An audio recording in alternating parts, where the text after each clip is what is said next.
টানা ৪-৫ দিন ধরে জামাই আমাকে ভীষণ কষ্ট দিচ্ছে, যেটা আমার একদমই সহ্য হচ্ছে না। হ্যালো এভরিওয়ান, আসসালামু আলাইকুম। সবাই কেমন আছেন?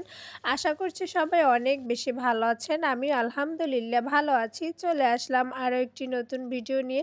তো সকালবেলা থেকেই শুরু করছি। সবাই তো জানেন যে আমি সকালবেলাই রান্না করি।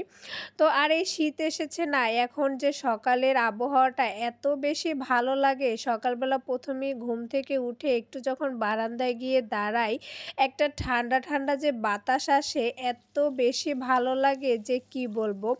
আর এই শীতের মধ্যে কিন্তু আমরা তো সবাই জানি যে সব কিছুই কিন্তু অনেক বেশি মজা হয়। কিন্তু একটা জিনিস কি, এই শীতের মধ্যে কিন্তু আমার বাসায় ৩ ধরনের শাকটা একটু বেশি চলে। সেটা হচ্ছে, একটা হচ্ছে লাল শাক, আরেকটা হচ্ছে এই যে লাউ শাক, আর হচ্ছে আমরা ডাঁটা শাক বলি। মানে ছোট ছোট শাকগুলো ডাঁটা শাকের মতোই দেখতে। তো আমি কিছুদিন আগেও একবার রান্না করেছিলাম। আসলে এক্স্যাক্টলি ওটাকে কী নাম বলে আমি জানি না, আমরা আসলে ডাঁটা শাকই বলি। তো এখানে আমি লাউ শাকগুলো প্রথমেই সকালে উঠে কেটে নিয়েছি, আর এখন এই যে চিংড়ি মাছ দিয়ে বসিয়ে দিলাম। লাউ শাকটা তো আমি আগেই দেখেছি, আমরা একটু এটা ঝোলঝোলি খাই। আর ওই যে বললাম যে টানা ৪-৫ দিন ধরে আমার জামাই আমাকে ভীষণ কষ্ট দিচ্ছে। আপনারাই বলেন, এক তো শীত এসেছে, সকালবেলা কিন্তু সবারই একটু ঘুমোতে ইচ্ছা করে, সেখানে আমার কিন্তু সকালে উঠেই রান্না করতে হয়। সকালবেলা কি যে শীত থাকে, আর এখন তো একটু কমই শীত আছে, তো কিছুদিন গেলে তো আরও বাড়বে। তো তখন আমি মানে একদমই ভাবছি যে সকালে রান্নাই করব না, রাত্রেবেলায় রান্নাটা করে রাখবো, সকালে শুধু ভাত রান্না করে দিয়ে দেব। তো টানা ৪-৫ দিন ধরে আমাকে কি কষ্ট দিচ্ছে, আগে বেশিরভাগই আমাদের বড় মাছগুলো আনা হতো, ওগুলো বাজার থেকে কেটেই নিয়ে আসে।